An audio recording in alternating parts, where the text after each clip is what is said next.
Welcome back to the channel where we remember the women who once lit up the screen, the stage, and the hearts of millions. Today, we return to one of the most painful chapters: American female celebrities whose lives were quietly taken by AIDS. In this second part, we remember more women whose fame couldn't protect them from the harsh reality of a disease that, for years, came with fear, silence, and heavy stigma. Some of them kept it hidden from the world, afraid of how people would look at them. Others spoke openly, using their voice to break the fear, but all of them faced it with quiet bravery. Behind their glamorous lives were lonely hospital beds, treatments that offered little hope, and final days spent far from the spotlight. These women weren't just stars, they were human beings fighting for life, love, and dignity until the very end. Let's take a moment to honor their memory, to understand the pain they endured, and to recognize the strength they carried through their final days. Today, we remember Amanda Blake, a beloved American actress whose name will forever be tied to the iconic role of Miss Kitty Russell from the long-running TV western Gunsmoke, but whose final days were marked by a deeply sad and quiet battle with AIDS-related complications. Amanda died on August 16, 1989, at just 60 years old, after suffering from CMV hepatitis, a form of liver failure caused by AIDS. She passed away at Mercy General Hospital in Sacramento. And though her death was first reported as cancer-related due to her history of oral cancer, her doctor later confirmed the heartbreaking truth: Amanda had died of complications related to AIDS. What made her death even more tragic was how silent and misunderstood AIDS still was at that time. It's believed Amanda contracted the virus from her fifth husband, Mark Spieth, a Texas politician who also died of AIDS-related pneumonia in 1985, just months after their brief marriage. Amanda's final months were spent battling a cruel disease that took her body down slowly, and despite her brave fight, her heart gave out. She had already survived one major health scare in the 1970s after undergoing surgery for oral cancer, and she'd used that pain as fuel to raise awareness and money for cancer research. But this time, she couldn't outrun what was happening inside her. Born Beverly Louise Neal on February 20, 1929, in Buffalo, New York, she was the only child of Jesse and Louise Neal. Her journey started humbly, working as a telephone operator and acting in small community theater productions before heading to Hollywood, where MGM hoped she'd be the next Greer Garson. She changed her name to Amanda Blake, and by 1955, landed the role that would define her life: the strong, red-haired saloon owner Miss Kitty on Gunsmoke, a part she played for 19 years. Amanda became a TV legend, the only female regular on the show and one of the first actresses to hold the same role on TV for nearly 2 decades. Beyond the screen, Amanda's heart was massive. After Gunsmoke, she stepped back from Hollywood and focused on animal rights, helping start the Arizona Animal Welfare League and co-founding one of the first successful cheetah breeding programs in captivity with her then-husband Frank Gilbert. Her ranch was home to lions, leopards, raccoons, bobcats, dogs, cats, and even a desert fox. She was fierce about protecting animals and gave her time and money to help save them from cruelty. She also never stopped being grateful to her fans and would travel across the country making appearances, signing autographs, and speaking out for causes she believed in. But even with all her fame and kindness, Amanda faced a cruel ending, one that was wrapped in silence and shame, as AIDS often was in the 1980s. Her close friends stood by her, insisting she never used drugs and wasn't reckless. But it didn't matter. What mattered was that she was gone. Amanda Blake lived a life full of strength, compassion, and warmth. And though she passed too soon, her impact lives on, in the animals she helped, the fans she touched, and the legacy she left behind as a strong woman in a rough cowboy world. Her death reminds us not only of what AIDS took from the world, but of the brave faces who fought in silence. Amanda didn't just play Miss Kitty. She was a fighter in real life too. Leslie Graves, a beautiful and troubled American actress whose life ended far too early, and whose story carries the weight of dreams, pain, and silence. Leslie passed away on August 23, 1995. At just 35 years old, from an AIDS-related illness in Los Angeles, leaving behind 2 young children and a career that had once held so much promise. Her final years were lived completely away from the spotlight, almost in hiding, after a hard fall from fame following her struggles with addiction. Back in the summer of 1984, while working on the CBS daytime soap Capital, Leslie collapsed on set due to a heroin overdose. Although she recovered, she quietly left the show and disappeared from public life. What most people didn't know was that this would be the beginning of a long and private battle with illness. By the time her death was reported 11 years later, the world had almost forgotten her, but her absence had never stopped hurting. It's believed she may have contracted HIV during the darkest moments of her addiction. And though the exact details were never confirmed publicly, her death was officially linked to complications from AIDS. She spent her last years in silence, far from the fame and cameras, just trying to hold on. Leslie Graves was born on September 29, 1959, and introduced to the world of acting by her father, Michael Graves, a theater actor. She started young, appearing on Sesame Street in its earliest episodes, and guest starring on popular shows like The Mary Tyler Moore Show. But her path took sharp turns. In the 1970s, she left acting altogether to live with a boyfriend in Texas, working for years on a shrimp boat just trying to live a normal life. She came back to Hollywood in the early 80s with bold photo shoots and small roles in movies like Piranha 2 and Death Wish 2. That brief wave of attention led her to her most memorable role as Brenda Clegg on Capital, where she stood out with her fiery presence and natural talent. But everything started to fall apart after the death of her co-star and close friend Carolyn Jones, who played her on-screen mother. Leslie never recovered emotionally. Her drug use worsened, and by late 1984, she had vanished completely from television. Her last known appearance was a nude photo shoot for We magazine, and then silence. She later married Jerry Shonkoff and had 2 children, Amanda and Jimmy, but her past and illness caught up with her. The Leslie Graves who had once lit up the screen with energy and potential was gone, and the world barely noticed. But the truth is, she mattered. She was more than a cautionary tale. She was a woman who fought, fell, and left behind a story filled with both beauty and pain. Her life reminds us how fame doesn't protect people from heartbreak, and how AIDS quietly stole so many lives during that time, especially those already battling demons alone. Today, we remember Leslie not for how she left the world, but for the spark she once carried. She deserved better. She deserved to be remembered. Alison Gertz, an American AIDS activist whose life was cut heartbreakingly short at just 26 years old after she died from AIDS-related pneumonia on August 8, 1992. Alison was not someone the world ever expected to become the face of a crisis. She grew up in a wealthy family on Park Avenue, went to elite schools like Horace Mann, and studied art at Parsons. She was just a normal, privileged teenager trying to find her way. At 16, she went to Studio 54 with friends and met a 27-year-old bartender named Court Brown. They had sex only once, and years later, that one night turned out to be the night that changed everything. She didn't know he was HIV positive, and back then, no one thought a girl like her, white, straight, wealthy, could be at risk.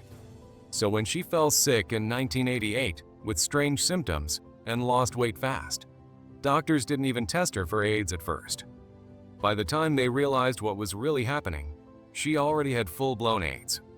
Court had died of the disease earlier that year. The news shattered her world. She had done what so many teenagers do, trusted someone, and it ended in a slow, painful death sentence. But instead of staying quiet, Alison spoke up. She told her story publicly in the New York Times, saying things most people didn't want to hear. That AIDS wasn't just a gay man's disease, or something that happened to drug users. She said, "I could be your daughter." She became one of the first people to put a straight, young, female face on HIV and shatter the illusion that some people were safe. She talked to thousands of teens in schools, appeared on national TV, and helped launch Love Heals and Concerned Parents for AIDS research, groups that still do life-saving work today. In 1992, ABC aired a movie about her life called Something to Live For starring Molly Ringwald, and after it aired, the AIDS hotline got nearly 200,000 calls in just one day. That's the kind of impact Alison made. She didn't want fame, she wanted change. But her health kept getting worse, and on a summer day in West Hampton Beach, she passed away surrounded by her family. Her death shook a nation that still didn't fully understand AIDS, and reminded everyone that this disease could touch anyone, no matter where they came from or how they lived. Alison Gertz was a daughter, a fighter, and a voice for truth in a time full of fear. Her life was short, but her courage still echoes, warning the world that sometimes it only takes one time to lose everything. Eileen Fulton, an American actress, singer, and author who became a television icon for nearly 5 decades through her unforgettable role as Lisa Grimaldi on the long-running soap opera As the World Turns. Born Margaret Elizabeth McClarty in Asheville, North Carolina, she came from a family rooted in faith, with her father a Methodist minister, and from a very early age she showed signs of being a natural performer. After studying music and dramatics in college and training in New York with some of the best acting teachers of the time, Eileen broke into show business with drive, charm, and pure talent. But behind the glitz of her career was a private life that saw its share of pain and decline. In her final years, the woman once celebrated for portraying fierce independence and resilience faced a heartbreaking battle against AIDS. Though details of how she contracted the illness were kept private, what we do know is that the condition took a devastating toll on her health and quality of life. As her immune system weakened, Eileen began withdrawing from public life, no longer able to maintain the demanding pace of performance or appearances. Friends close to her described her final months as quiet and isolated, marked by hospital visits, treatments, and the emotional toll of knowing that time was running out. Once praised for her strength and fire on screen, Eileen's last days were spent surrounded by silence, far from the bright lights and applause that had followed her for decades. It was a deeply sad ending for a woman who gave so much of herself to the world of daytime television and inspired generations of viewers. Beyond the illness that eventually took her life, Eileen leaves behind a legacy that very few can match. She wasn't just a soap opera star. She was one of the first women in television to become so polarizing, so talked about, that she needed a bodyguard to walk to set. Her character Lisa Grimaldi evolved from a sweet young wife into a complex, bold woman who constantly pushed the boundaries of what a female character could be. Eileen also lit up stages on Broadway, performed cabaret in New York and LA, and authored multiple books, both fiction and autobiographical. But in the end, it wasn't her talent alone that people loved. It was the spirit she brought to every role, the authenticity, the fire, the way she made millions of strangers feel something. And now, as we reflect on the full journey of her life, from a preacher's daughter in the South to a groundbreaking artist taken too soon by a disease that stole so many, we mourn not only the loss of Eileen Fulton, but the quiet suffering behind the curtain. She deserved more time. She deserved a gentler goodbye. Today, we remember Dorian Corey, a groundbreaking American drag performer and fashion designer who quietly passed away on August 29, 1993. At just 56 years old due to complications from AIDS. Her final days were marked by illness and silence, spent mostly in her Harlem apartment, where she had once stitched together beauty, strength, and identity through sequins and feathers, but which in the end became the setting of a mystery that stunned even those closest to her. As AIDS took its toll on her body, Dorian became weaker and increasingly secluded, cared for by a close friend, and likely aware that she didn't have much time left. But what truly shook the world came only after her death, when a hidden secret she'd carried for over 2 decades was found in her closet. A mummified body wrapped in layers of plastic, hidden in a green plaid garment bag. The man was identified as Robert "Bobby" Worley, who had been missing since the late 1960s and had a violent criminal record. No one knows for sure what happened, but many believe he was once Dorian's abusive lover, and that she may have killed him in self-defense. A black trans woman in 1970s Harlem could not count on protection or justice. Others say he broke into her home, and she protected herself, writing a note saying as much, while some believe she was simply too afraid to involve the police. Whatever the truth, Dorian never spoke a word of it to her friends, never told her story, and took the mystery to her grave. But there was much more to her life than this haunting discovery. Born in Buffalo, New York in 1937, raised on a farm, she moved to New York City to study at Parsons School of Design and soon found her place in the drag ballroom scene, where she dazzled audiences with extravagant costumes and stage presence. She toured with the Pearl Box Revue, designed clothing under her own label, and founded the House of Corey, mentoring countless young queens and shaping the world of voguing. She appeared in the iconic documentary Paris is Burning, where she spoke not just with style, but with wisdom, grace, and heartbreaking honesty. Her words in that film still echo. You've made a mark on the world if a few people remember your name. Despite the shadow of illness and mystery, Doreen Corey's name is still remembered. Her legacy's still alive, not just because of the scandal that followed her death, but because of the beauty, power, and truth she gave to the world and life. Ethel Eichelberger, a fearless and wildly talented American drag performer, playwright, and actor who tragically passed away on August 12, 1990, at just 45 years old, after taking his own life while battling the devastating effects of AIDS. In his final days, Ethel was quietly suffering at home on Staten Island, his once vibrant body and brilliant mind slowly breaking down from the disease that had already stolen so much from his community. Though few people knew it at the time, Ethel had been diagnosed with AIDS 2 years earlier, and as his health declined and the treatments failed to ease the pain, he made the heartbreaking decision to end his life by slashing his wrists, a dramatic, painful goodbye from someone whose whole life had been filled with theatricality and bold expression. His body was discovered by 2 close friends, and the news of his death hit hard, especially for those who saw him as a light in New York's underground theater world. Ethel wasn't just a performer. He was a storm of energy, emotion, and imagination.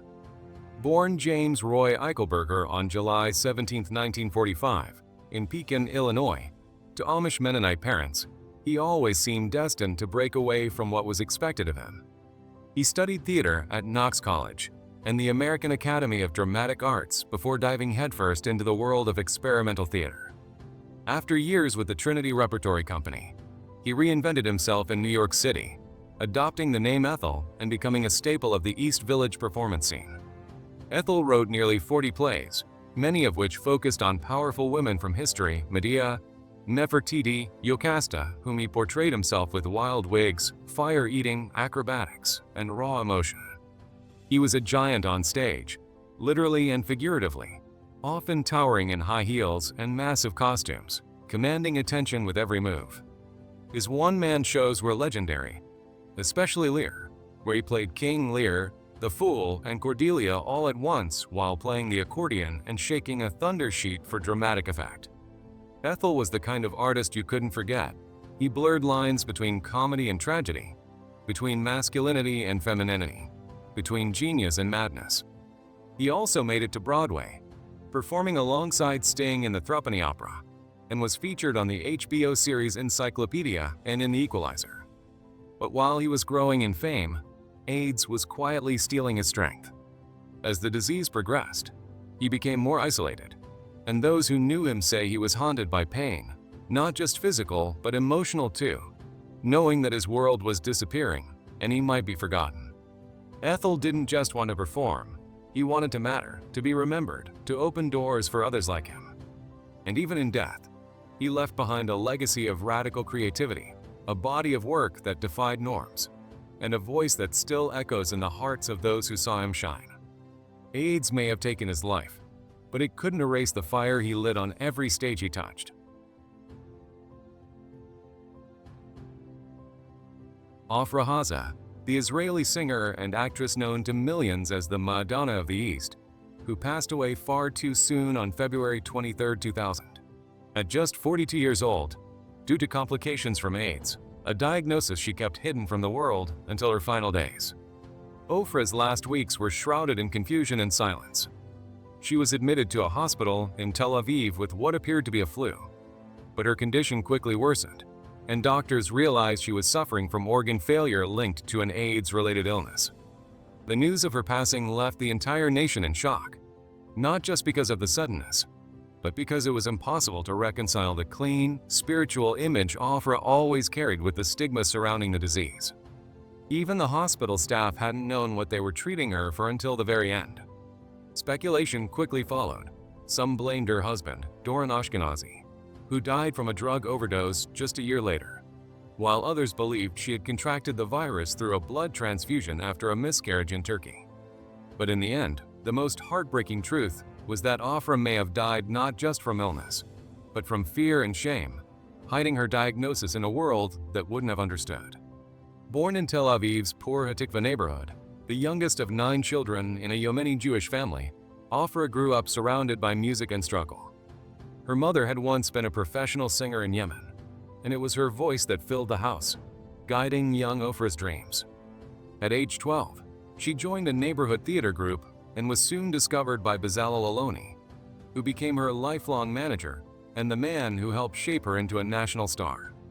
By 19, she was Israel's biggest pop sensation, and in 1983, her song Chai brought her second place in the Eurovision Song Contest, a powerful moment for a Jewish woman singing about survival on German soil. From there, she reached international fame with her groundbreaking fusion of traditional Yemeni songs and modern pop, especially her hit Im Ninalu, which swept through Europe and was even sampled in major hip-hop tracks. Her haunting mezzo-soprano voice was unforgettable, earning her Grammy nominations, platinum records, and a place in Rolling Stone's list of the greatest singers of all time. She sang in more than a dozen languages, voiced Moses' mother in The Prince of Egypt, and worked with global legends like Madonna, Paula Abdul, and Hans Zimmer. Through it all, she stayed deeply spiritual, often speaking about her faith and gratitude to God, especially after surviving a plane crash in 1987. Ofra married late in life, hoping to start a family, but fate had different plans. In her final months, she was working on a new album, music that she said was her most personal ever, but it was never released. Ofra's death devastated Israel, not just because of who she was, but because of how she died, alone, misunderstood, and afraid to speak her truth. Today, we honor not just her voice, but her quiet strength, her roots, her faith, and the pain she carried alone. Ofra Haza wasn't just a singer. She was the sound of survival, tradition, and longing, a voice that told centuries of stories and still echoes in the hearts of millions. Tanya Payan, a Dominican-born actress, attorney, and HIV/AIDS activist whose life ended far too soon on April 6, 1996, when she passed away at just 53 years old from AIDS-related complications at her home in Hell's Kitchen, New York. Her final years were marked by courage, heartbreak, and an unwavering commitment to fighting the same illness that was slowly taking her life. Ilka had contracted HIV in the early 1980s from a former partner who used intravenous drugs, but it wasn't until 1986 that she was diagnosed. For 7 painful years, she kept it hidden, out of fear, out of stigma, and because society at that time treated people with HIV as if they were less than human. Even her own family struggled to accept the truth. Some of her siblings stopped talking to her after she went public in 1993. But that didn't silence her. In fact, it pushed her to speak even louder. She stepped into the spotlight not just as an actress, but as a voice for thousands suffering in silence, especially within the Latino community where myths and judgment about AIDS were deeply rooted. She gave speeches. She stood before the United Nations on World AIDS Day, and she spent her final years working with the Gay Men's Health Crisis Organization, helping others like her who needed compassion more than anything. But before illness and activism defined her public image, Ilka had already lived a full and remarkable life. She was born in Santo Domingo and moved to New York at 13, where she carved out a space for herself in both the legal and performing arts worlds. She rose to fame for her role in the hit Spanish-language soap opera Angelica, Mi Vida, and she even had parts in Scarface and Hill Street Blues. Yet acting alone couldn't offer financial security, so she became a lawyer in 1981 and practiced immigration law, all while supporting Latino artists and co-founding OLA, the Hispanic Organization of Latin Actors. Ilka's decision to speak out about her diagnosis shattered barriers, especially at a time when people, especially women, or shamed into silence. Even as her health declined, she never stopped fighting, and she lived with dignity and strength until the very end. She left behind a legacy of activism and art, honored by her native Dominican Republic with the Medal of Honor and remembered in New York through a park and theater that now bear her name. Ilka Tanya Payan didn't just die from AIDS. She lived in spite of it, and she turned her pain into purpose. Her story is one of heartbreak, bravery, and the deep human need to be seen, heard, and loved. Lucille Teasdale-Corti, a Canadian surgeon who spent most of her life saving lives in the middle of war, poverty, and disease in Uganda, only to tragically lose her own to AIDS, a virus she unknowingly contracted while performing surgery on wounded soldiers in a country torn apart by civil conflict.